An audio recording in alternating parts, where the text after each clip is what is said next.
Like you said, Kev, it's been a long day. We've had a lot of really close series, and even the ones that didn't quite get all the way to that final game, which none of them really did. We saw a lot of just very long maps. So let's see who is going to finish things off with a dub. Over here in the top left, we have the red Terran player. He is Vindicta. And in the bottom right side, we're looking at the main base of our Canadian Protoss. This is DisK.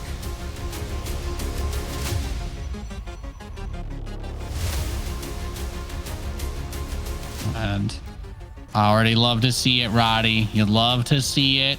I wanted to see some NA shenanigans.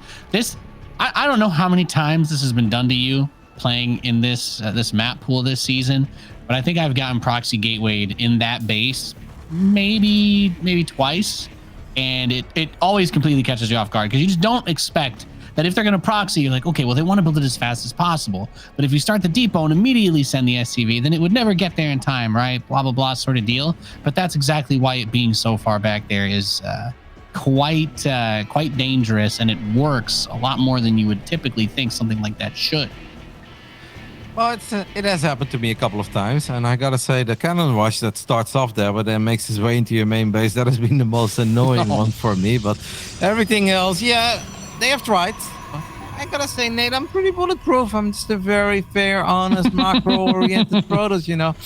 DisK has scouted though with his probe on the other side of the map, and he's checking everywhere right now, wondering what's up. Sees the bunker go down. He's gonna send 2 probes to the low ground. I have tried this as well, and this actually backfires for me. You think you can get the SCV, but if the SCV control is good, you won't get the SCV, and then you have 2 probes on the low ground immediately. Reaper shows up, and you start off by losing 2 probes. And I think that's what's going to happen to DisK here. This is actually a very unfortunate start, man, because one Zealot is not going to get a lot done. And if I was Vindicta, I would always go for that probe, because that probe was supposed to fall, but good movement there with the Zealot.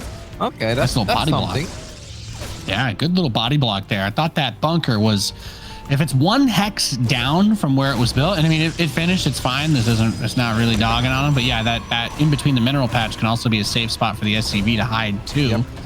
He's going to try and do a little cute little micro with that Reaper to poke down that shield battery. Now everything's occupied, so he goes into the main with the second Reaper, and this is the advantage. You've literally built your barracks within a screen of the Nexus. So just an absolutely crazy way to start a game, but this is about as NA/Vindicta as it gets. He loves to do these types of aggressive builds and really mix it up. A Hellion is being built back at his base. Am I crazy, or is the bunker in range of the battery? It is, right?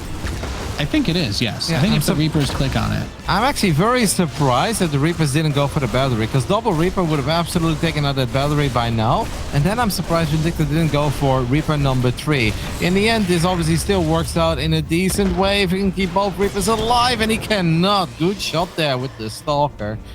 I'm surprised Vindicta didn't go for the battery. I'm surprised he didn't go for Reaper number 3, because an Adept first is actually not an ideal response against this, because as we all know, Adepts really suck against buildings.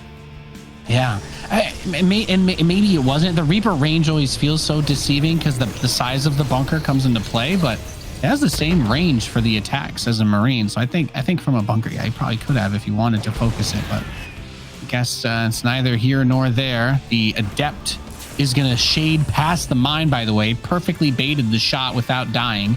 That's a pretty difficult thing to do. I feel like a lot of people try that and mess it up. So yes. kudos on that one. That is actually very difficult. I'm completely with you. So what could have been a disaster for DisK, whether or not the bunker was in range, turns out it's not all that bad. I have to admit, I'd be absolutely horrified going Zealot Adept against a double Reaper proxy, but he got away with it, even picked up one of the Reapers. So in the end, I think DisK overall is quite happy with this start. This Adept sees everything, Nate. It sees the starport, it sees the tech lab, and in the end, it does still shade into the Widow Mine. Oh, but Vindicta was faking it. Cancels the Banshee immediately, cancels Cloak, and goes for a Raven instead. Yeah, but he's got the 3 barracks. Despite all of this, he wanted to make it seem like, oh yeah, just a little 1-1-1 follow-up, you know, I'm gonna maybe go for a 3rd command center. No. Stim is on the way.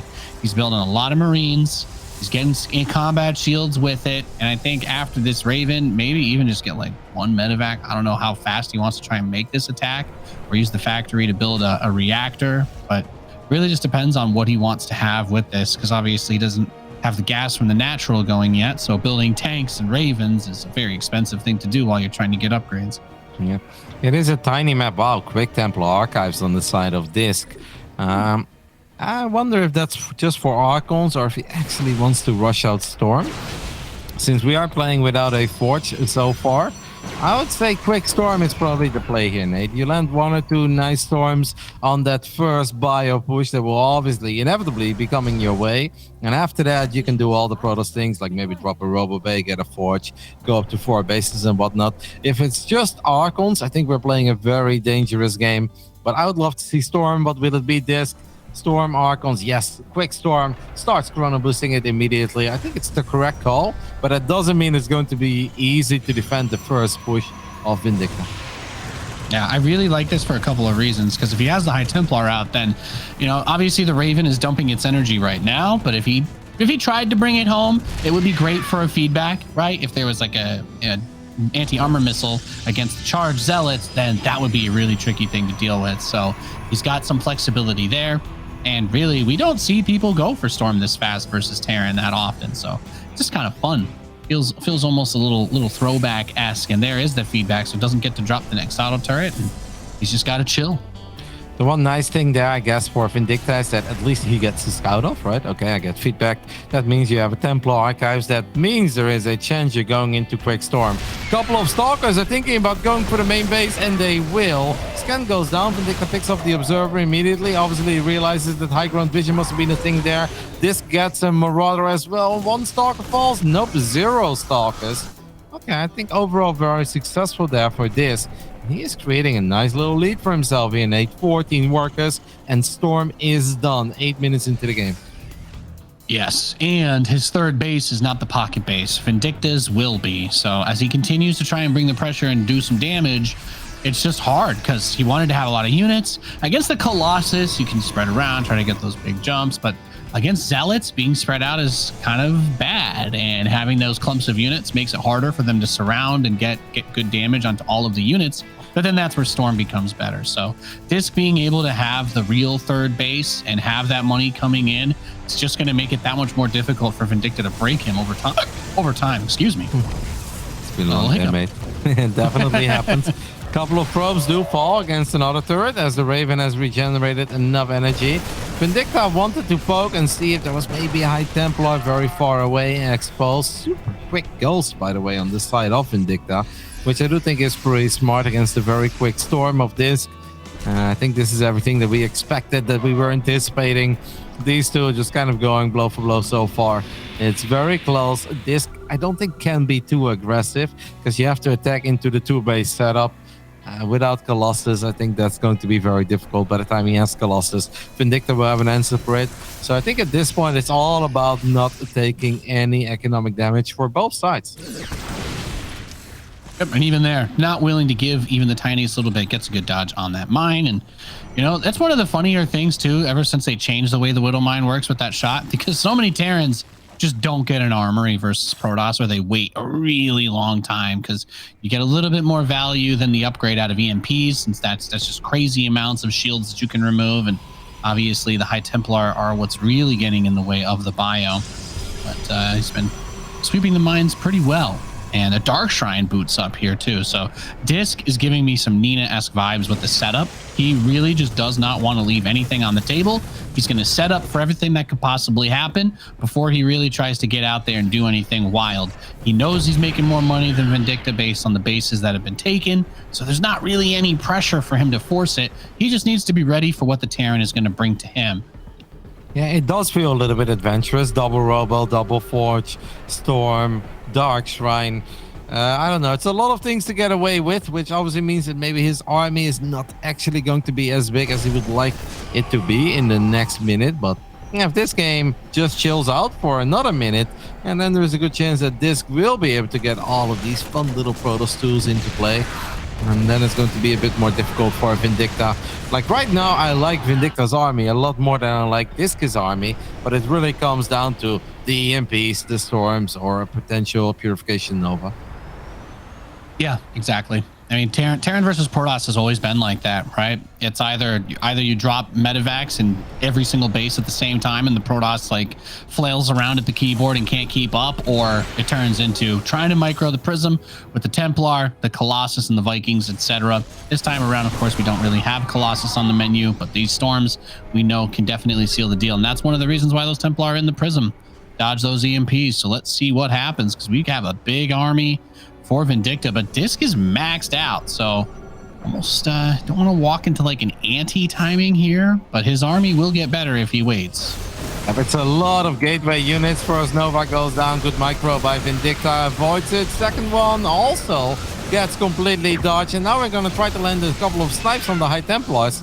Sweet control so far by Vindicta, but there's not a whole lot he can do whenever the battery overcharge is active. This really is a Vindicta classic, by the way, man. Like, this boy can be under a barcode, but he loves the double Liberator random harass 10, 11 minutes into the game. While he's poking and prodding with his main army, he absolutely loves just setting up two Liberators at the same time. Nova's getting really close to the Terran army, center of the map, and High Templars, oh my goodness, Nate, all the splash damage is here. And I have the feeling that neither player was aware of it at first. In the end, not too many casualties, but that could have been really bad for both parties. They're both just trying to posture around a little bit and almost walk, just smack into each other. I think that's an observer sieged up that can kind of see that path that he's moving through. And I don't know if he's paying attention, but that's a lot smaller than the army he was just going back and forth with. So Widowmine gets the Prism. The rest of the bio is going to start to kite back, but those three medevacs that got separated are making their way into the main base for a big drop, supported by a Liberator sieging behind them. So it won't be as easy as just having Zealous charge in there, sees the DTs warping in, gets an EMP on them, and they are revealed. So a really good job here by Vindicta. And I was going to say, you know, if you're DisK, that army, again, he saw how big it was. It was in the same spot, but a lot of it was missing, and that's been revealed right here. Shuts down the pylon to prevent the warp-ins. He just wants to deal as much damage to this main. He might even go full pulse and just see a Nexus snipe. No, he wants to go over to the pocket base and get more worker kills. I mean, it opens the doors on the top side of the map, throws down a scan. I think that DisK at least was anticipating this move. Oh my goodness, and Nova for the ages, as it gets pretty much a full connection with the bio units. And Vindicta's army movement was beautiful, but I almost feel like the scan threw it away. Maybe, okay, now we leave a couple of Archons behind all by themselves. Archons are good, Nate, not all that great. But yeah, Vindicta's like, cool, man, if you are not sending enough units into the main base to deal with this triple drop, I'll just stay active. And he has done a lot of damage. I think overall all of this definitely favored Vindicta, but DisK did get a couple points on the board, mostly with that big Purification Nova. Really needs a few more observers, man. He only has a single ops. Vindicta has Widowmines burrowed left, right, and center, as one Liberator is going to get picked off by a Stalker. We need more observers, DisK, if we want to make something of this game. Yeah, that's going to be very, very important in mines. And one thing that I do like about... Ooh, Nova center of the map, Nova center of the map! Are you joking, Nate? Are you joking? Cash money. Cash money in the bank right there for DisK, man. Vindicta has been eating some big ones trying to do this multi-prong harass, and DisK is just cleaning up. I mean, it's hard to have the drops come through. It's hard to deal with all of these attacks, but Vindicta's kind of gassing himself a little bit by throwing so much away and getting caught like this. DisK, I think this is a good opportunity for him to move out. I don't know how much he can get done with the planetary and all these buildings blocking everything. But that's really the only true full base that he has left to mine off of. I didn't say Nova. They don't get any bigger than that. And it's so funny because I was like, DisK only has one observer. It's that one observer that saw that entire army roaming in the center of the map, and that is what allowed him to land an absolutely perfect Nova. He does not have extended thermal lens yet, so that means that getting a lot done with these Colossus is hard. And Vindicta has already remaxed. 3-3 upgrades are well on the way. DisK has never started up his 3-3 upgrades, so even though we saw the biggest possible Nova, not once, but twice, especially the second one. That one was picture perfect. Vindicta is still looking good, man. He's just finding damage with his drops, finding damage with his harass, and it feels that DisK is kind of putting himself in a spot now where he's like, I want to take that game-deciding fight. but that is not going to go too well for him, man. He's got 47 gateway units, Nate. 22 zealots, 25 stalkers. I think he's too heavy on the gateway units. That's a pretty ridiculous amount too, and that's where the bio is going to trade the best. And you know, we talk about the units that turn these fights over, and that's usually the Colossus. But oh my goodness, didn't have that range upgrade like you mentioned, and they cannot get quite the damage that they need. A full surround on the army by Vindicta as DisK. I mean, everything that we had so many good things to say about is just kind of fallen off there. As you pointed it out, Kev, it's just gateway units. Now he does get a counterattack, cleans out the SCVs in the natural, now going for the pocket base, but Vindicta still has yet to actually land and secure that north central expansion that he was kind of fighting over to begin with. I like that Vindicta waited for a split second to heal up his units, and he needs to make sure that these Medavacs keep on healing. He's now attacking his own orbital command, by the way. Stop that, Vindicta, and he is, but he needs to keep pushing, Nate. That was by far and away the best fight you're going to get, probably in this entire best of 5. Don't let the Protoss rebuild after a fight like that, and Vindicta won't. He waited for the 3-3 upgrades, he healed up his units. Widow Mines need to burrow. Once the Widow Mines burrow, that's a decent Nova, but I don't think that's going to be anywhere near enough. Vindicta's army here is way bigger and way more powerful. He played that really well. We do have DTs counterattacking, but we have a couple of buy units. We've got a Widow Mine missile turret. Vindicta should be fine as long as he just throws down his cannon when he needs it. Yeah, I think this was maybe the one spot he probably didn't need to go into. Going for the main base and cutting off the production line, I actually really like that. But 10 Dark Templar, that's the Hail Mary play. And well, I'm just going to say, Kev, got intercepted over there. So definitely, yeah. I'd say, maybe, but he didn't need the points. Maybe it was a pick 6, but Vindicta didn't need the points. So he was already ahead a little bit. He's just completing the blowout, Nate. Yeah, there you go. There you go. That's not what's happening this weekend. All right, I know where you're going. I know where your mind's going, Roddy. I believe the Jets will get a field goal. I'm convinced, man. Don't you? Vindicta's here and ready to end it in game 1. The Liberator siege up one more time. DisK has a decent little army, gets a decent engagement there, but I think the 3-3 bio against the 2-2 gateway units is just a bit too much to deal with.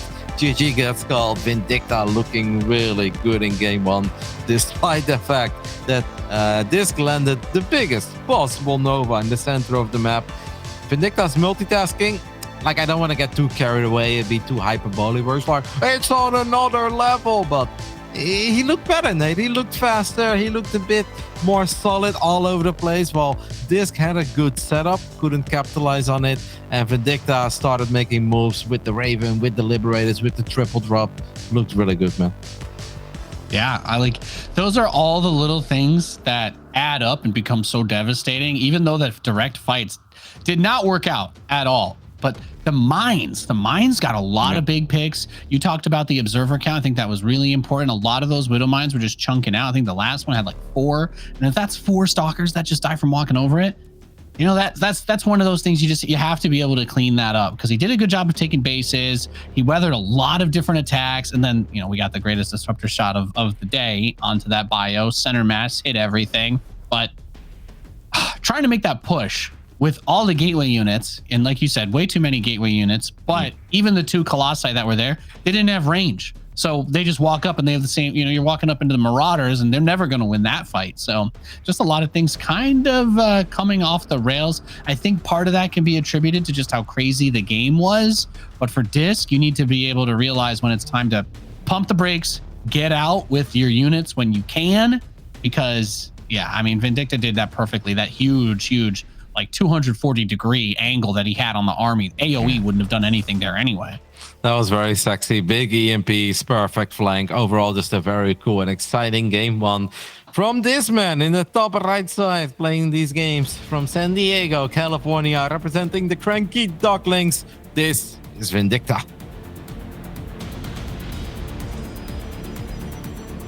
And his opponent spawning in the southwest as the blue Protoss player. And representing Apprentice Esports, he is DisK.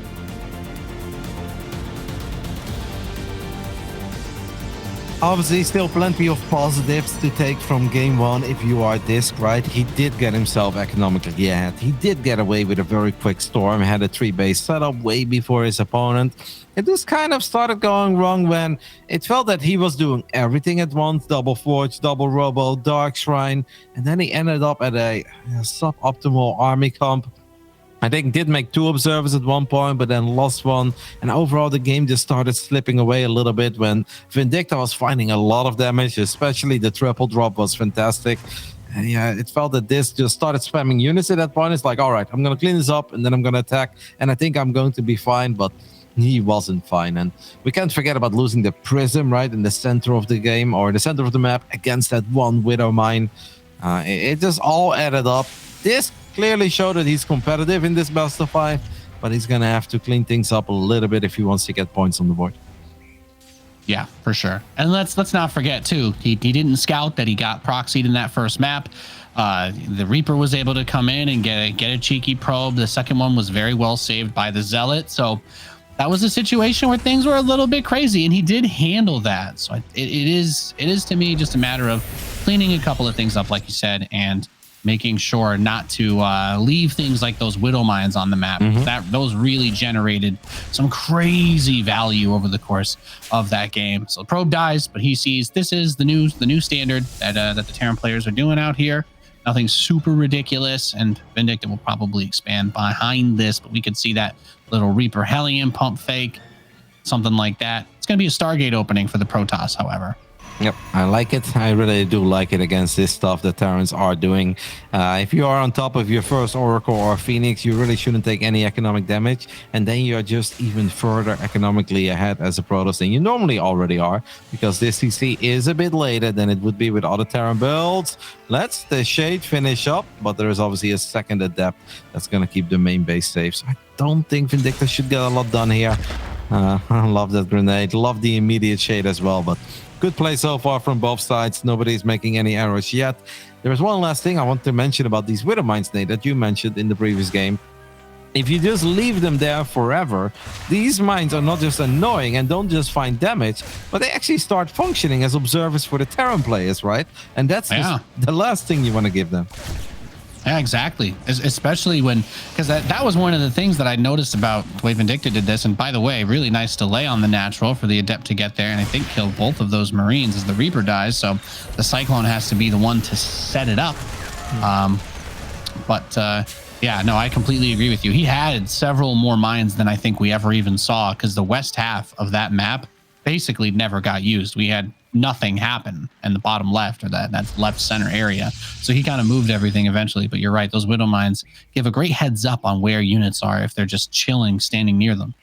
Right now, mate, the main base is very naked. We do have another Cyclone popping, and I hope for Vindicta that he's going to keep this Cyclone at home. He knows about the Stargate, Nate, but the man just doesn't care. He's actually rallying a lot of things to the natural, a lot of things to the front. Full energy Oracle. Well, obviously not full, but as much energy as his Oracle could possibly have. And he doesn't know. Oh my goodness. He's giving so much respect. He's worried about Widow Mines. He doesn't know what we know. Vindicta dodged a massive bullet there. And now a Cyclone is hunting for it on the left side. Oh, you joke. Man, this is just sad. F's in the chat for DisK, please. This is the saddest Oracle I've ever seen. Could have killed 9-10 SCVs. Out of respect, didn't go for it. Drops a revelation. That's insane. And it hits nothing, too. I cannot believe Vindicta got away with it.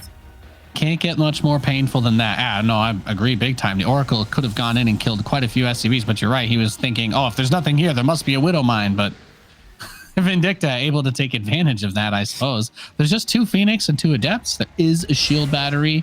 That's problematic, man. Behind? That's very problematic. There's not a lot of firepower in this Protoss army. Vindicta's push looks powerful. Overcharge needs to save the pylon, does not save the pylon. Use the units. Pylon now gets... Oh my goodness. Is that an unpowered shield battery? No, it's not. It is still powered by the looks of it. Okay, Adept's doing somewhat decent. That overcharge was really nice. I think Vindicta should have gone for the pylon a bit earlier. But... okay, this holds. I think he thought that would depower the battery if he got that pylon. I wasn't really sure myself, if I'm being honest. I think he got just barely the edge of that pylon that's next to the Nexus, kept him in it. Very but it nice did unpower the gateway in the Robo.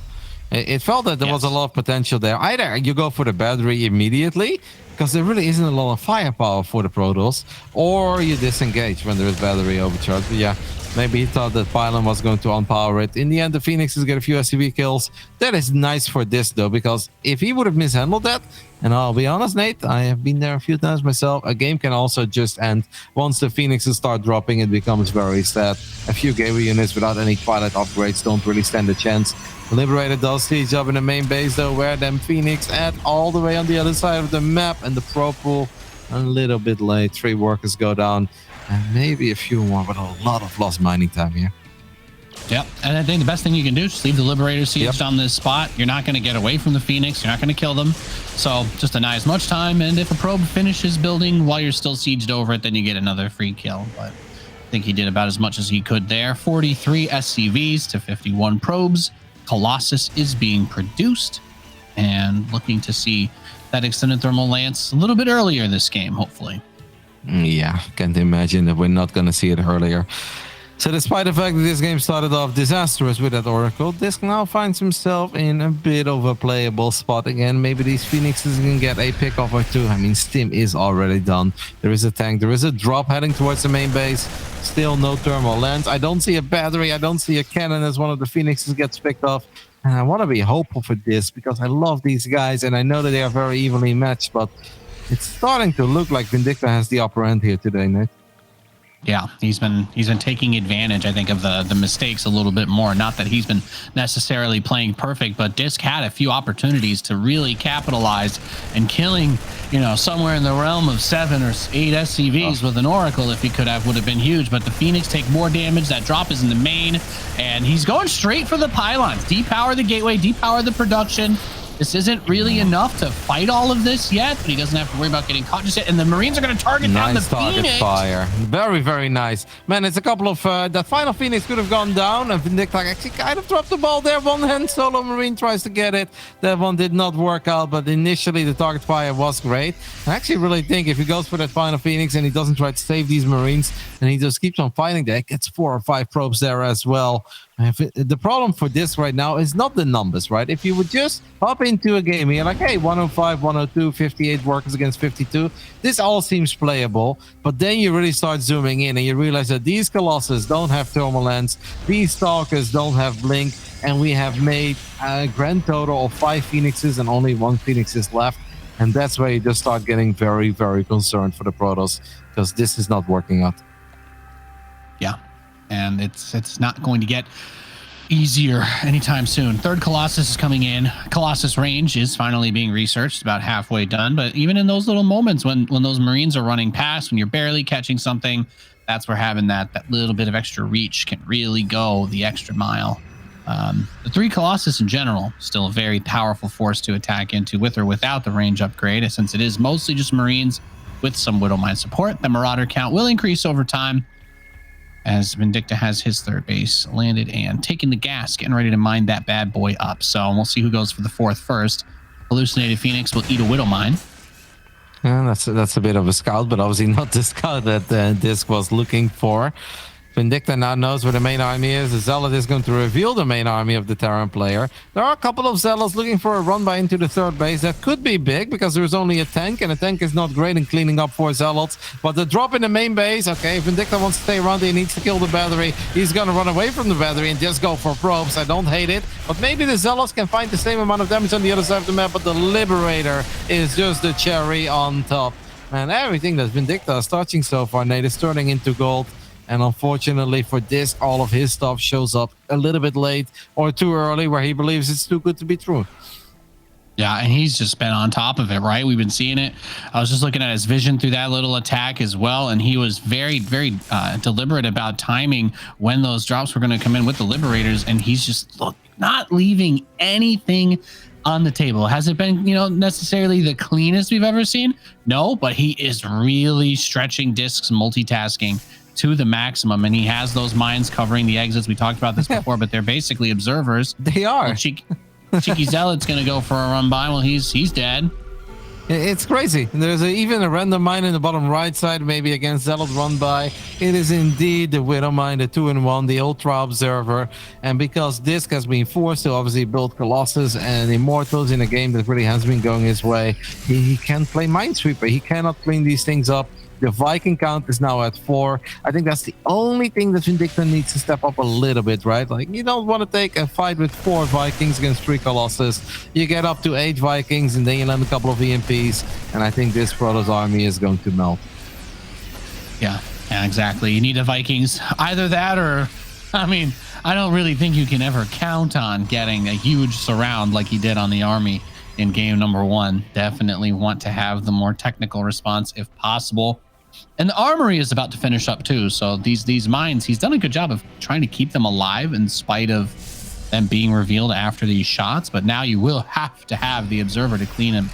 And we have +2 attack underway for Vindicta as he finishes up his 4th command center. Should be swapping that over to a planetary in a few seconds. And the ghost upgrade, not too many days ago, we saw a game of Vindicta and we kind of forgot about it. That was painful, landed way too many tiny EMPs. Not today. DisK obviously has a chance with Disruptus, but we're going to need very big shots. War Prism flies into a missile turret. One Zealot gets unloaded and will at least do some damage, but he's now forced to recall the Prism immediately, as he will expect Vindicta to be more than ready for it, and Vindicta would have been ready for it. It's going to be tough, Nate, but 4 base Protoss, Novas, there is some hope. Yeah, and gonna try to use the hallucination again to draw up that mine shot so he can move in and clean it up. So he does get rid of one of the mines that are watching the exits of his base. And as you said it, man, it's the Terran observer. He's got a lot of vision as a result. And now the prism is going for the southeast, but there's a sensor tower. So very, very difficult to get through there without being spotted. And as he caught a whiff of this with one of his cheeky scans. Yeah, I think it was a scan. Because he is indeed moving a lot of units. Maybe kind of lost track of it. Hallucinated Phoenix is going to see it. Huh? Vindicta. He can just smell War Prisms at this point. He's like, really? He's like, I know it's there. He's like, I'm not crazy. I know it's there. He's like, of course you would go to the other side after I blocked you on the top because you know there's all that stuff's there. And, well, he's going to wait. The best thing to do, especially since there is that sensor tower, is you just have to wait for the Terran to commit to the fight and then do it. So you don't get completely, you don't give them the full attention to defend against it and send everything home. And he has a Dark Shrine. So even if he drops some charge lots in, could follow it up with DTs. Tank siege on the low ground. Nice tank placement. I do think Vindicta should absolutely wait for +2 bio to kick in. He's got so many bio units. The tanks are a little bit exposed there. At least 2 of them. You kind of want to leave a few units to protect these tanks as well, but there are still plenty of tanks on the left side of it. Oh, yeah, are we going to get a good fight there as a Nova goes forward? Decent? No, not decent connection. Fantastic splits instead. Wow, I can't believe that I didn't connect with anything there. Yeah, I really thought he was at least going to get maybe the ghost on the end of it. There's the overcharge on the shield battery. Meanwhile, at home, fusion core +3 attack, extra starports for the liberators. And we're going to see Vindicta move into that ranged liberator setup. Drop. So tough to stop. And there you go, triple drop in the main base, Roddy. This is a good way to just pull them apart. What will the reaction be? A big recall, and he tries to stem forward, but some Novas immediately come out. So he's kind of prepared for this. Vindicta running into a little bit of a wall as DisK makes a pretty nice defense of this, this attack. I feel like that's a big opportunity to get riggedy wrecked. And another Zealot run by over towards that 3rd on the top side is going to draw his attention once more too. Yep, and somehow taking out the big bunker, as I like to call it. Now the Vikings are getting good shots up on the Colossus, though. Vindicta still has a big army. It's a powerful army. A couple of the bio units are stuck inside of a medevac. Can these Novas connect? Yes, they kind of do, at least with the tanks. And that buys this maybe a little bit more time, but these EMPs are as big as they possibly can. And I gotta say, Vindicta's micro today against the Novas is sweet, baby Jesus, Nate. It's very good. Yes, indeed. Dodging like a pro on the dance floor over here as Liberator range is halfway done, by the way, with +2 coming in soon. So we know those Liberators will be absolutely devastating to go up against in less than a minute. 5 DTs are being warped in, I think, on the northwest, or is it with the army? He's got them somewhere. Yeah, they're going to try and slip in that northwest side towards that base again. And the War prism is going to move in Prism. on the right at the same time, but he's very ready for the prism at least. The whole army is over here. Yep, a couple of Marines are going to stim as well. Maybe the Zealots can get out, but I really don't think anything is going to fall here. You're going to have to kind of send the Zealots in now somewhere, because there will be another prism. Can the DTs get lucky against the missile turret and the Liberators? Not at a couple STVs, and there is a main Protoss army right now getting a bit adventurous in the center of the map too. I don't know, man. I just look at this army of DisK, and I feel like it's not good enough. You have a couple of extra Ghost Academies going down. What the hell is Vindicta up to? He's going to drop some nukes here? He's styling? Yeah, it looks like he may be styling, Roddy. He's even getting the medevac upgrade, which, you know, we hardly ever see it. I mean, it's better than it used to be. It does make your medevacs move faster, but it also makes them run ahead of your army a little bit faster sometimes, too. It's very good. It's the Kalazur upgrade. Kalazur did it against Dark, I think, and the BlizzCon. Ancient, from the ancient times. I mean, hey, if you're trying to get around a big map, it lets you boost more, you move faster. There's a whole lot of upside to it if you want it, you make use of it, especially if you want to do big drops. So don't hate it. Somehow that War Prism ends up continuing to be a thorn in his side, by the way. It gets recalled again. The War Prism that shouldn't have lived. That's what we call it. Yeah. And yet here it is. DisK is gonna try to get something done with his disruptors, but yeah, one Nova is gonna soften up the buildings a little bit. It is just not enough. What could DisK do here? Is there money to transition into carriers or into Tempest? I know Tempest is something that Showtime was using. 9 DTs. And look damn good with. Is that the M Canning build? Yeah, I think so. I don't know if he licensed it, so we might. I think he did. I think he did. You know, yeah. So this would be, what would be the untrademarked? I don't know. The shadow man attack, I guess. Maybe no lawsuit for that one. What is happening here? What is this kind of Cold War for the spies? As close goes are avoiding the DTs. Tanks are getting some big shots off, and it just really feels that DisK was hoping Vindicta would do silly things with his army, would expose his army. So far that ain't happening. Planetary Fortress on the top side is a bit exposed. A couple of nukes are going to land. And can DisK land that one big Nova that can give him a lot of hope in this game? I personally have my doubt. And Nova misses the ghost in the bottom left side, so the nuke will land. Is there another Nova? Yes, there is, but doesn't do anything. I like how there is 2 ghosts to drop 1 nuke.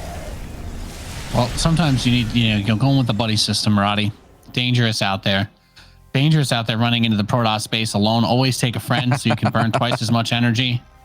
That really made no sense. That was not a double nuke mission. It was a single nuke mission, but solo operative, right? It's like, no, you got a buddy. You're forced to bring a friend, but I don't want to. Like, sorry, Snake. Everybody likes co-op games now. It's the way it is.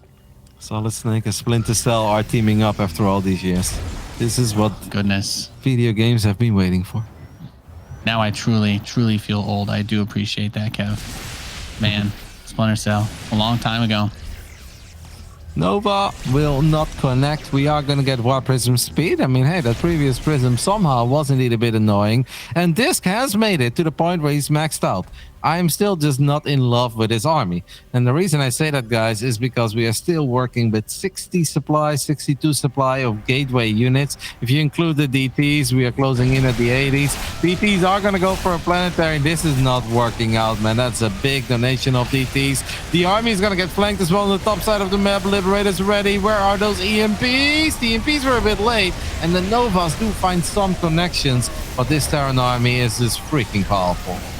It's huge, and he's fine to chase and bleed out too, because he has the money.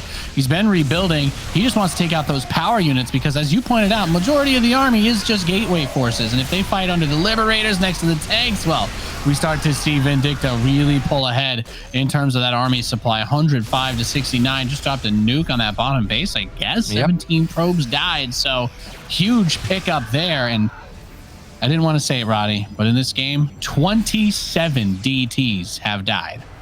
And they haven't killed a whole lot. Have not killed a whole lot. Yeah, that's kind of the concern here. About a 10,000 resources lost advantage for Vindicta. Yeah, that's crazy. You don't see that very often in this matchup. Like in TVZ, we are used to it. If the Zerg mines a lot more. Yeah, even though like this definitely does still have a chance. If the armies get smaller, gateway units get better. It is funny how that works. Obviously, if the armies get bigger again, that's where Bayo is going to get the upper hand. Observer falls as he got revealed by the missile turret. Vindicta's taking base after base, but there are still 62 probes, right, for DisK. Even though he has taken a bit of an economic beating in this game, has lost 50 probes, DisK is still in it. And yeah, maybe a few Novas away from still making something out of this game. In a game where it feels that he's been getting bopped for the majority of it. But that's the beautiful thing about Protoss. One Nova is all it takes. Anything can happen at any time. Yeah, no, you're right, though. I mean, a couple Novas there. The only thing I want to see that I guess I'm maybe scratching my head on the slightest amount is if the Liberators could go out and harass with the range, because there's not really any Stargate tech. There are many spots where a ranged Liberator is unkillable, sieging mineral lines, even on these maps. So I'd like to see that. Another nuke's going to take out 10 probes. And I love that too. Just the planetaries cutting off ramps as well makes it very, very scary to try and push up, even though he has this mobile stalker-based force. 0 observers on the map. Again, DisK is now going to queue up 2 ops, lots and ops obviously in the top side of the map. And that makes dealing with these nukes so freaking annoying. Maybe he sees it. I think he could send a Nova, but he doesn't see it. He's lost. Doesn't see the dot either. I'm on his vision. He just cycled through all of his bases. He pulled this one at the last second. And that's tough. It is very tough, and this has allowed Vindicta to get that very important base up in the center, because if Vindicta couldn't get his hands on that base, it would have actually been hard for Vindicta to max out. Now Vindicta will have money for days, and is obviously still improving his army, not just the size, but the quality too. And yeah, we are going to get Liberator Harassnate. You asked for it. Advanced Ballistics +2. 2 shotting stalkers after an EMP. 1 shotting stalkers. Good defense, at least in the top left. It's a game where if you look at the supplies, you're like, this is very close. It doesn't feel close, but if DisK does land a few good Novas, gets his army in the correct position, then he absolutely still has a good shot. Yeah, the bank hasn't really been there. And using the disruptors, I was going to say he's zoning for the stalkers to try and do something to the Liberators, and those Liberators are very powerful, but the Nova went through. And I don't know, Kev, the nukes... I do like them when they work, but when they don't, it's a lot of money. It's a lot of resources to whiff on a couple of those. So like this was looking for the nuke there. I don't think he necessarily knew that was being dropped in the center of the map. I was following his camera for a split second. 139 supply of Protoss battle units, but 25 stalkers and 26 zealots. That is once more a ridiculous amount of supply. That's 100 supply in pure gateway. Yeah. 100 supply of pure gateway. It really does feel that all Vindicta needs to do. Max out, siege up the lips, and let the Marines do their thing. A few more nukes are going to land. This is so annoying to play against as a Protoss. At one point, it's driving you insane, and you don't want to get nuked in a game on stream, but you are going to get nuked here once more. 8 extra workers fall. Liberators siege up, and yeah. The moment crazy. You attack into those Liberators, the moment that you get impatient and just try to push through it, is when you die too. That's the really scary part about it, because everything in your body, you're like, I need to do something, I need to make something happen. But if these libs don't get caught off guard, and here they actually do, not able to siege up, it was actually just shooting the observer in the air. So that's a nice grab. With the Liberators taken out of play, I do think that opens things up a little bit more for DisK to get aggressive. He has been EMP'd pretty heavily in terms of his shields, but everything else is not that bad. And honestly, Vindicta, well, I guess the next base that he took is pretty close to the other ones in the middle of that sensor tower, so he's still got a decent amount of money coming in. But DisK has been able to build a bank here, Grotty, so maybe we see him flesh things out a little bit. Bit of a fake bank, because we don't have too much gas. Like 1500 is decent, but if we have a big fight, obviously that's not going to be enough to rebuild our army. Lost the observer there again, means he's back to 0 observers, but does get a planetary, but loses a much more important base in the top left side, even if he wasn't truly mining. Vindicta throws on his scan. Now if this can get this base, that is a big one. This is a very important base. The SCVs have been pulled to repair. The planetary does fall, but at what cost? Because it feels that this Pro's army is a little bit stuck. There is so much Terran coming in from multiple angles. Yeah, and he does get rid of the Colossus there. We continue to see more and more Liberators get added to this. 12 Dark Templar are being warped in the northwest. Oh my goodness. So is he just going to send everything? Wow, this is... what a funky match. Things really got out of hand here, Roddy. Things really got out of hand. He's getting building armor now, too. Vindicta knows about the base in the bottom side, and he obviously does not want to give that one. He knows that he took out the top left, a very important one. Nova tries to connect. Good reaction there. Vindicta can absolutely go for that disruptor. It was already low on HP. Knows about the rest of the army too. Forward blink there. Bit ambitious. This drop in the bottom side of the map is going to hurt. DTs on the top side of the map are going to hurt too. There is so much pain in this game, Nate. Yeah, a lot of workers getting killed. 81 probes killed, 54 SCVs. So not this is not one of those games you want to be a miner in. And we have one of the DTs get picked off, but the majority of them get recalled. So very nice move there by DisK, as we expect to see him continue to use them incredibly aggressively. I feel like this series turned out to be the banger that we claimed it would be, Roddy. Just absolute madness, absolute full NA chaos. Cancel the Nexus DisK. You don't want to lose it or save it, actually, since the buy units didn't stim. That's perfect. DisK gets a cleanup, and that actually gives him some hope once more. The DTs are looking for another crazy run by, and Vindicta does still have 7 orbitals, so losing a few SCVs is really not bad. It just allows his arm to get bigger. Now he needs to get careful because there are disruptors. There are 9 of them, and I have the feeling that Vindicta is starting to lose control of a couple of the crazy things, as the DTs did blow up another base. Liberators are a bit exposed. Man, what a game.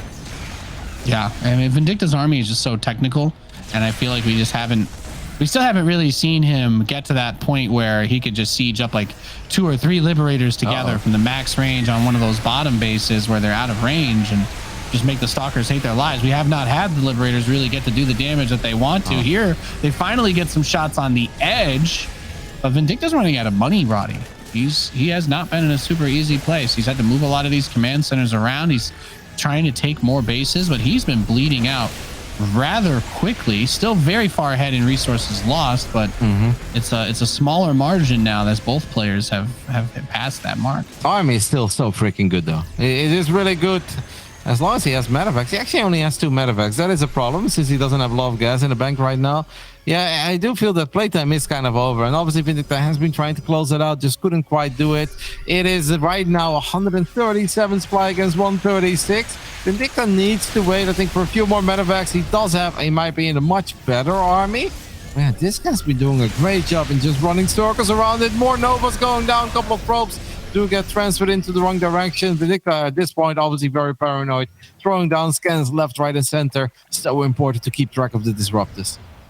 Yeah, I don't even know about coming back for this too. I feel like at this point, Vindicta might need to be thinking about trying to force a base trade against this, because he just doesn't have the money to replace these units that die. The Stalkers are able to get quite a few of the Liberators. The bio is stemming forward, but like you pointed out, Kev, not a lot of medevacs, not a lot of energy, and a huge Purification Nova landing center mass. Wow. Yeah, Vindicta definitely gave up a position that he could have won this game from, but it just seemed like he was content to just dance around DisK's army. But I mean, there are some really crazy ways that you can be abusive with these Liberators when your opponent doesn't want to play Stargate against them, and I feel like Vindicta just didn't want to play that style or whatever, but just constantly going head to head was not going to work, and the Observer sees him load everything up, and I would have liked to see this a minute or 2 ago. Yeah, exactly. Yeah. When he had 140 army supply, I think that would have been absolutely the play. But indeed, going back to save something that wasn't even all that important. I mean, this game is going to get wild.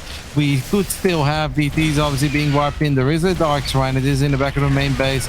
We're going to try to scan immediately on the side of Vindicta, but this is going to make himself comfortable in the main base off. Does Vindicta have production elsewhere? Yeah, a couple of barracks in the bottom right side. I don't know. Wild game, Nate. Very wild game. Yeah.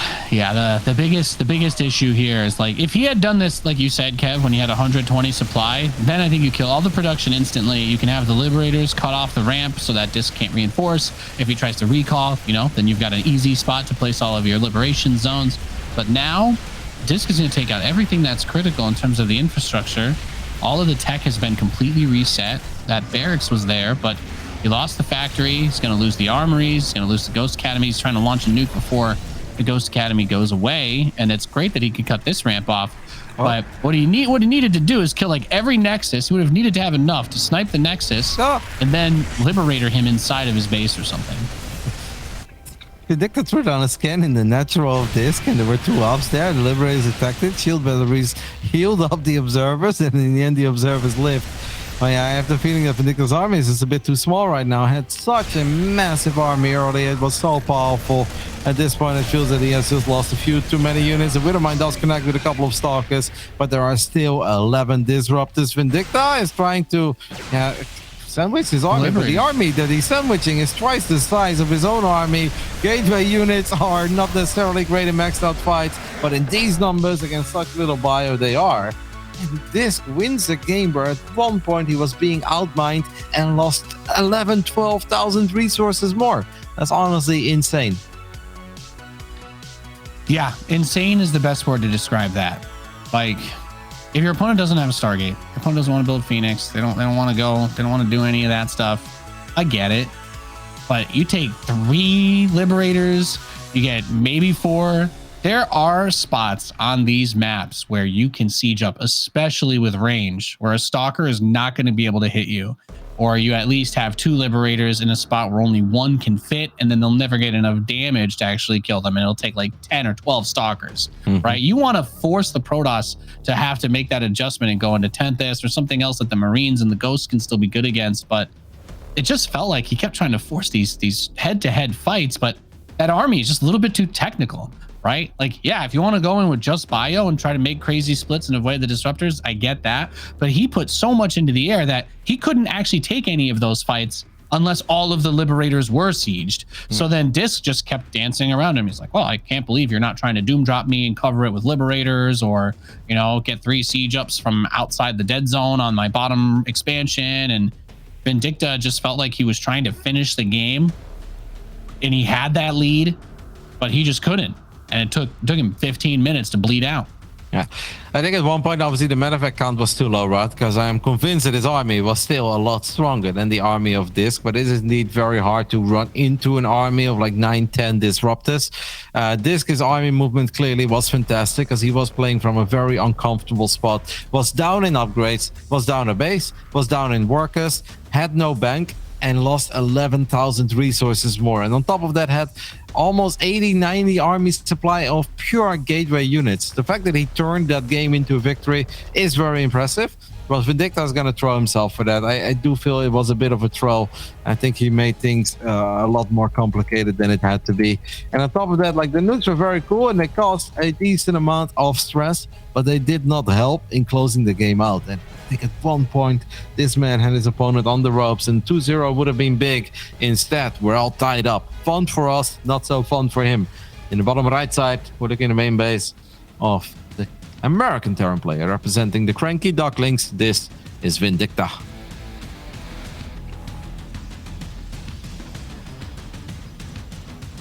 His opponent in the Northwest, the Blue Protoss player, tied up 1-1 in this best of 5. He is DisK. We get 3 more games like that, Kev. I don't know how delirious we're going to be on map 5, because that was absolutely crazy. And this match has delivered on the crazy already quite a bit. So DisK looking around, I think he's expecting to get proxied. He's like, he has to be proxying me this game. He's not doing it. As we are aiming high with the US Air Force, take a look at what these lovely nerds are looking at in the first few minutes of Cosmic Sapphire. We know that everything is kind of standard. For these guys, every second is stressful until you get the confirmation of certain things. And Probe makes it into the main base. All right, Barracks is at home, only 1 gas.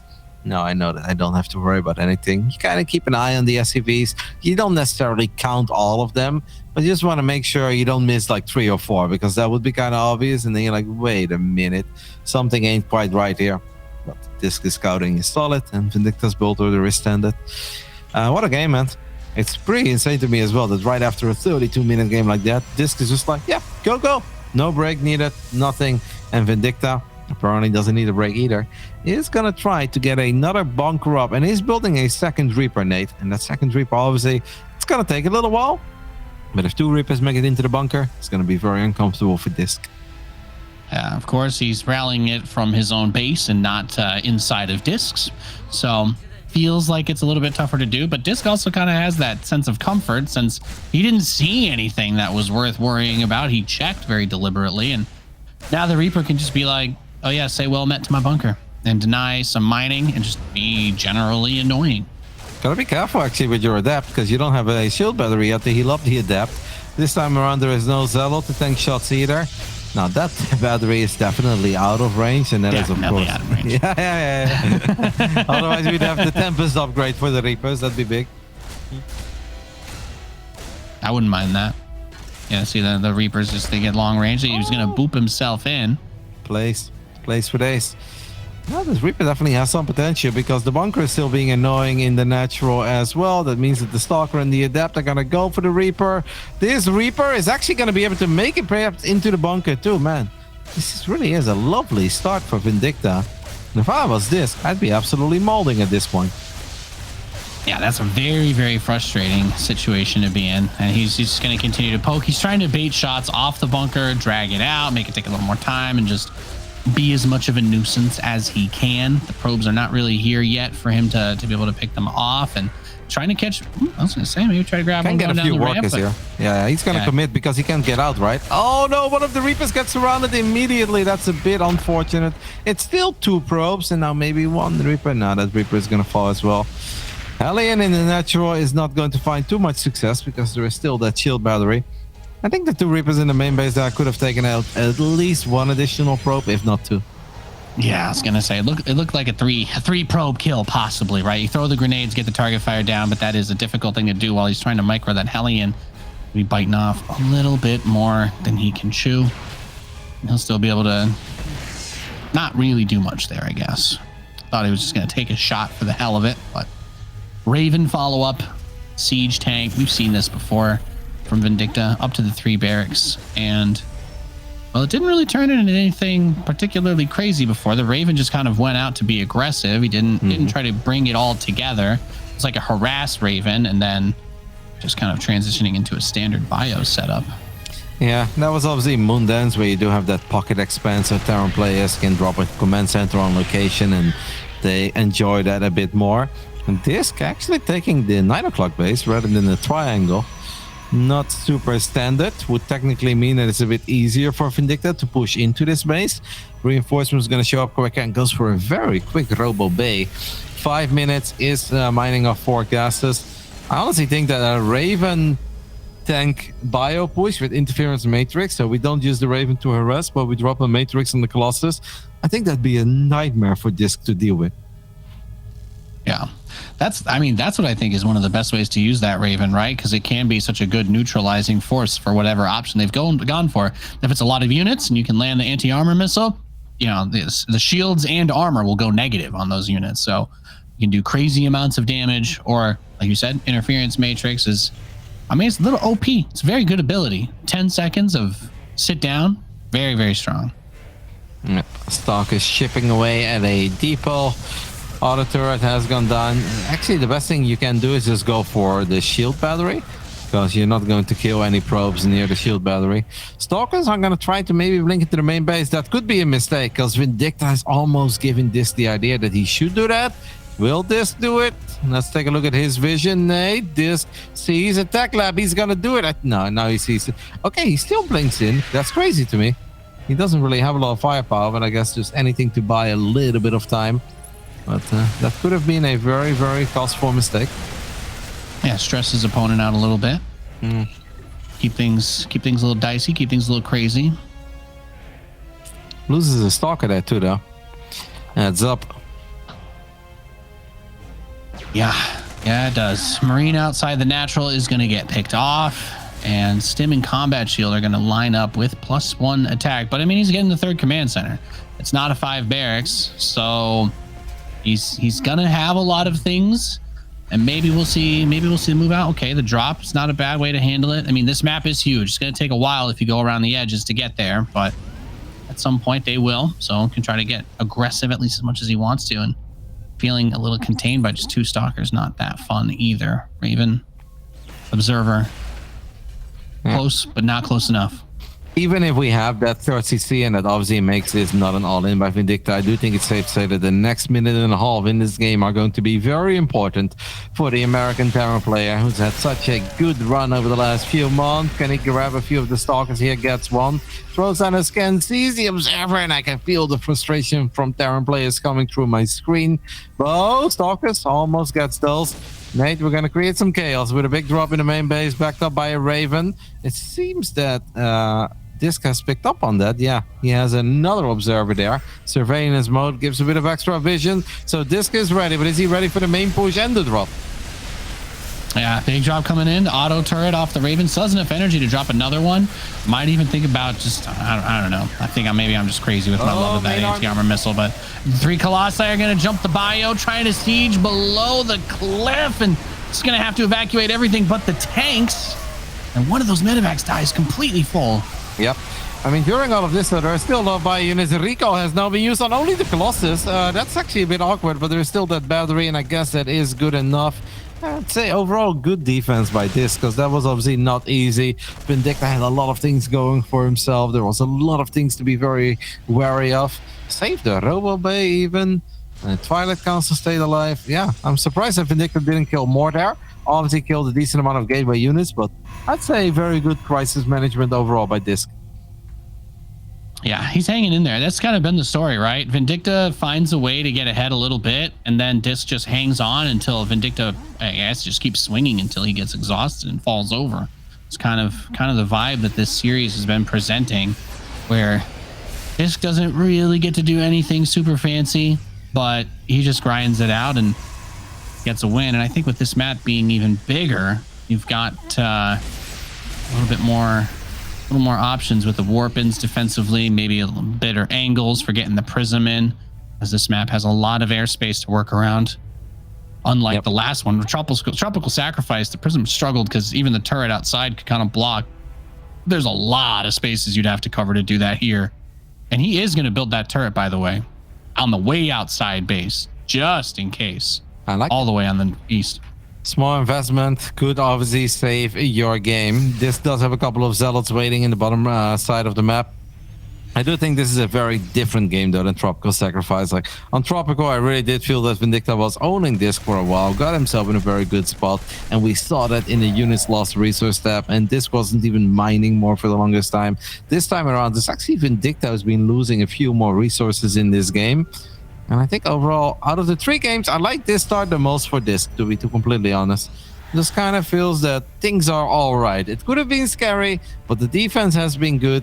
And now we're looking at 3 Colossus, 4 Archons. And what's the Viking count at? Okay, at 6. So it's definitely playable for Vindicta, but I just like this game a bit better overall for DisK. But it will really come down to the next engagement, because both players have plenty of stuff going for themselves. It just comes down to who takes the better fight.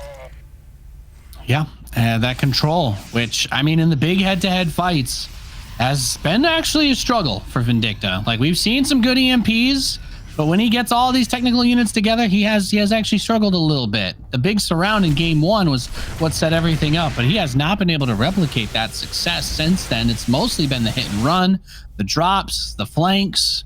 So that does make me very curious to see how it will play out if they did fight anytime soon, but I just don't see it happening. Neither one of them wants to make that big commitment, of course, as DisK has a lot of ways he can still round his army out, and as does Vindicta.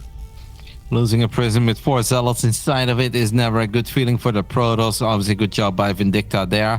It is important for DisK that he doesn't go too heavy on the Archons. And I know some people might think like he can never do it right, not too many gateway units. But once the ghost count gets too high, like you don't really want to enter a fight with 6 or 7 Archons. Archons are amazing if there are no ghosts. Maybe a big storm. No, we don't have a storm. He's just looking for a feedback on the Raven, I guess. I think like getting a few Immortals. I'm surprised he doesn't like Immortals, Nate. I think it's a very solid unit. Disruptors coming in from the side. Nova! This needs to send Novas. Does send them. Clips a couple of the Marauders. Oh, questionable blink. Yeah, gets a good EMP too, so you can kind of clear some of the ones out on the edge. This is a big opportunity for Vindicta to try and push an interference matrix on one of the Colossus. It's going to move command through the rest of the army, but those zealots are tanking a pretty tremendous amount of damage. The disruptors are trying to get back into the action here too. Vikings are going to land. They will not be able to shut that down before the Nova goes off. And 143 even supply for both of them at the very end of that battle as 2-2 starts up for Vindicta. If I was Vindicta right now, I think I would chill for a split second because he lost the majority of his ghost, and that's where Archons do become terrifying. They have a ridiculous amount of HP, and you can micro for days with Marines and Marauders, but it feels almost unfair if you're on the Terran side of things. Saddles and Archons will just keep storming forward, so take a small moment for yourself, get your ghost count back up there, and then try again. I think that's a pretty good move. We have 4 Dark Templar being added again. So DisK he's going back to his old habits, yeeting some DTs at that 4th base in the bottom left. There is nothing really there yet. The planetary will be done soon, but you could get there in time to at least get some SCV kills. Don't know that he necessarily forces it because obviously he can still scan here. So yeah, just go for the workers. I think that's a good move. Absolutely, got 7. Might be able to get out of there. Okay, that's ambitious. Goes for the recall next to a big army. Obviously tried. Now this is something that maybe Vindicta could capitalize on, knowing that the recall is going to be off cooldown for a while. If you take a look at the main base, there really aren't too many static defenses there. A single battery, so this could open the doors, but I'm sure that DisK is going to be thinking about that too. Man, these two are so freaking evenly matched. It's almost scary, Nate. Yeah. Tell me about it. He's got no sign of either one of these guys keeling over just yet.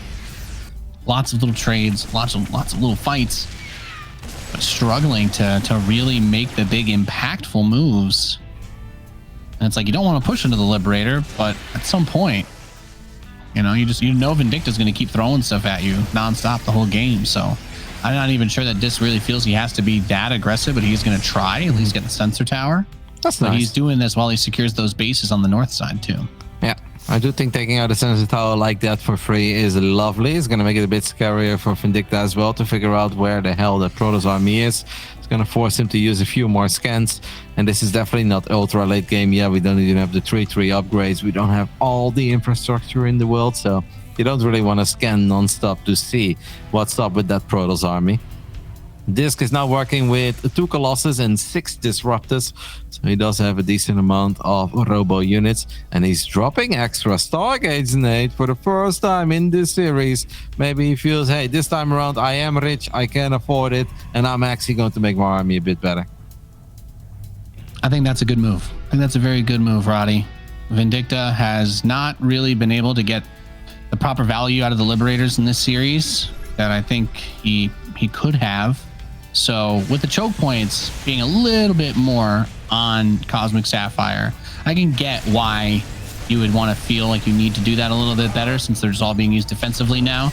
But the funny thing is Vindicta's going to use them better just because he's on the defensive back. But another Disruptor shot, though, is going to clear out like 12 supply of that bio. Yep, 148 is there. DisK is run by didn't get a whole lot done. Wipes in 10 more DTs. He's not mining yet of his rich Vespian guys, and he doesn't even have the gas on the top side. DisK, if you want to play this kind of a style, we need to increase our gas income a little bit. And he didn't even have the gas at the triangle base. He was a 6 gas Protoss all along.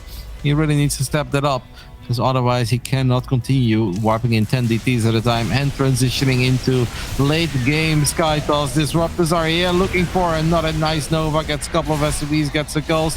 DTs bottom side of the map. Nate, will they get the planetary? The answer is yes. That's big for DisK. Yeah, big pick off there, cutting off a lot of economy. Now the dive onto the Disruptors, though, from Vindicta. Very nicely going to be able to get rid of most of them, but the one Disruptor shot that gets out a lot. 38 SCVs die, and DisK is going to go up 2-1. Yeah, he looked really good here. This was definitely, I think, the strongest game from DisK so far. It felt like a lot of things went well. And what a key moment was, I really think, was that one observer in the top side of the map, surveillance mode, where it saw the Raven and it saw the double drop. That's why it allowed DisK to warp in a couple of Zettles, bring the Stalkers over, and that's also what gave him the confidence to pounce on that army in the center of the map with the tanks. And that was a very scary phase in the game, but DisK absolutely passed that test with flying colors, and after that, he kind of felt in control. For the first time in this entire 3 games, it felt that he was the one who had the upper hand. Yeah, indeed. We're going to go to inside and out for game number 4. And I mean, look, we've seen DisK kind of he's been grinding it out. That's the style that he's been playing, just absorbing a lot of these attacks. That game, it looked even easier than on Tropical Sacrifice. So he's been picking up some momentum here, Roddy. The ever important long day. Yeah, that's like, I'm on tomorrow again. I'm like, I think I just have to whisper the rest of the cast, or I'm going to lose my voice. Past 1 a.m. here, and I have been suffering a little bit. My tooth, one of my teeth really hurts, but we're managing. It's been a great day. Honestly, so many great comebacks today. So many games that have been hard to call. Obviously, a couple of trolls, but trolls happen in the playoffs because people fight till the bitter end and people get nervous. It's been very enjoyable. Let's see if we are going to get our first game 5 of the day, which is honestly kind of wild. We haven't even gone max. No, we had a game 5. Or did we have a game 5, Nate? No, I don't think we did. We've just had like 6 individual maps that went over 30 minutes today. I think that's kind of what's burying us over here in the Northeast. We have the red Terran player. He is Vindicta. Played so good in game 1. Looked like he had game 2 in the bag. Now in the end, it's this man who has taken a 2-1 lead. The Canadian Protoss representing Apprentice Esports. This is DisK. Yeah, it was actually kind of funny. After Europe ended, Rainer walked around and he saw my screen and he's like, 8 minutes? Why the hell do you only have an 8-minute break? Don't you normally have like 40? I'm like, yeah, that's when Europe finishes up quick, Nate. Now we are actually behind schedule. He's like, oh. Okay, so you only have 8 minutes. I was like, yeah, we are like 40 minutes behind schedule. He's like, oh, that's rough, man. I had a protein bar 8 hours ago, and then during our 8-minute break, I squeezed in a yogurt. And I'll tell you what, Kev, I'm gonna make a little feast for myself when this one's over. Yeah, same. I am. I don't know what I have, but I'm gonna find something. I had some Milka chocolates in the break. I was like, 8 minutes. Ooh. Yeah, Kinder Bueno, Milka chocolate. Let's go. I'd kill for a Milka right now. They don't have that at any of the grocery stores over here. That's rough, man. That's rough. It's very rough. We aim high, and we're going to take another look at the first-person view of these guys. Obviously, beginning of the game, not too many crazy things happen. This is most of the time where players just spam some buttons to keep their hands warm and make sure they are up to pace for the point where they do have to be quick. And want to make sure that all the hotkeys are set up correctly and make sure that the camera hotkeys are where they are supposed to be if they use them. Yeah, that's nice. Kind of getting a little look at the perspectives over as Vindicta is going to finish up the cybernetics core on top of that natural ramp, and the Reaper will shoo the probe away. One thing we haven't really spoken about yet is where DisK built this pilot and his gateway. I don't know why. Maybe he felt that now if there is an SCV that's going to build a bunker, he's always going to get the heads up. He's going to be right on top of it. It's going to be easier to deal with. It's obviously, yeah, you're going to be able to get a wall off going for yourself a bit easier if you're worried about Hellions and whatnot. But I'm personally never that big of a fan of this because if tanks start sieging up, they are just in range of very important stuff immediately. But we'll see what DisK has in mind. Yeah, just got to wait and see. Twilight Council in the main base. Command center going up for Vindicta, and he's kind of got this factory and starport on the edge, but I don't really think it means anything. The probes saw the factory at the start, so I think it's just kind of like for add-on swap down the line, maybe. Yeah. I do want to say that DisK killing the Reaper as quickly as that is a very big deal here in Game 4, because now Vindicta does not get the scout off, and DisK is obviously not a one-trick pony, so you can't just assume that he's doing a certain build. So Vindicta goes for the Cyclone, but the Cyclone is not exactly the dream unit against a bunch of Blink Stalkers. Doesn't mean it's useless, but it's a bit less useful than it would be against a Oracle. Now, the first lock-on is good, though. That's cash money. Cyclone does take out the Stalker, and that goes deep into the main base. Vindicta fired up a Banshee there. I actually wonder if this saw... Yep, he saw the Tech Lab spin as well. I wonder if Okay. I don't know. Maybe he thought the adept wouldn't see that. Kind of weird. Or it's a double mind game. I'm pretending I'm doing this, but I'm actually doing it, and you want to expect me to do it because I already pretended I was doing this before, and then I wasn't. Yeah, I was going to say this. Well, the previous game, he showed it and then canceled it and went for the Raven as soon as he lost the vision. So maybe he would think, okay, he's gone Raven every game, so it's got to be Raven again. And this is where the Banshee can finally come in and just completely catch him off guard. But he will need 2 with the shield batteries and the mineral line to actually get that damage. You'd have to check it again now if it really wanted to, I guess. Yeah, anyway. yeah. But it seems that DisK is not too worried about it. Would rather get a few SCVs. A lot of the SCVs are low on HP. I mean, at this point, man, you should just be able to sneeze at the SCVs and get a triple kill. In the end, he does still get 3 hits off, and that is enough to get 3 SCVs. It's big damage, Nate. Wow, 41 probes against 27 SCVs. Vindicta has honestly put himself in a spot where this move out, it needs to do a lot, man. If it doesn't, it could very well be the end of his life in the DreamHack Masters NA. Yeah, definitely. It's all on the line here. So he needs this to generate some big returns for him, as it's going to head straight out. Cloak is done. Now, there isn't a shield battery in the mineral line of the natural, so he could do some pokes there, but the probes will likely just move up towards it, the one that's at the front by the ramp. And there is one in the main base, so you can get around that with using 2 Banshees. So he has waited for it, and I think that's the correct move. That could be big, right? There's only 1 observer right now. DisK has not built a second ops, and that first ops is in the center of the map. There is observer number 2. This is actually not going to work out for Vindicta. I have the feeling that Ops is going to show up seconds after these Banshees reveal themselves, unless all the Stalkers will feel that they need to start picking away units here. So they will pick up the Cyclone, but this is where the Banshees could hit like a truck. Vindicta's tournament life is on the line. He needs these Banshees to shine. Yep, and now they're coming through. The vision kind of looking over. We can see that DisK has glanced at this spot. He's prepared to try and deal with it, but like you were saying, there's still the tanks and the move out with those Marines. And what's fascinating about this is he's going to force the recall. He missed the observer. He recalled. You can see it on his face as well. He actually wanted to recall the Stalkers and the observer, but he missed the observer in the center of the map. And that means that even after the recall, he cannot get these Banshees. 2 bunkers are being built. Mind you, Vindicta is building a 3rd CC behind this. So he's getting that economy up, but the Stalkers just dive onto this immediately. And there is an observer sieged up by this base. So that was big. Very big. If the imagine those bunkers finish or if the Stalkers die, then he's kind of just dead. Yep, and now there's so much micro potential. Stalkers can do very well here. Obviously, without a battery, it's a bit more difficult, but DisK is absolutely going to clean this up eventually, even if a bunker is going to finish up. He handled that so well, Nate. He was ultra decisive, and he's like, all right, I can't let this siege up. I just got to go for it immediately, gets on top of the tanks. And you know what was really cool? He didn't fire 2 full volleys at 1 tank. He fired a full volley. He's like, okay, that's a lot of damage, but not necessarily enough. Then he split the volley, and he actually got the double kill very quickly.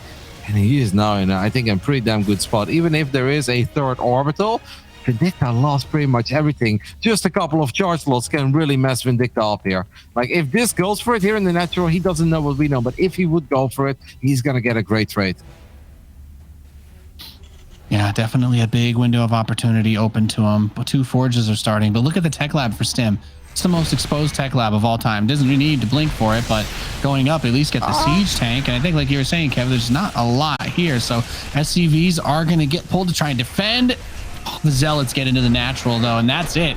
GG DisK is going to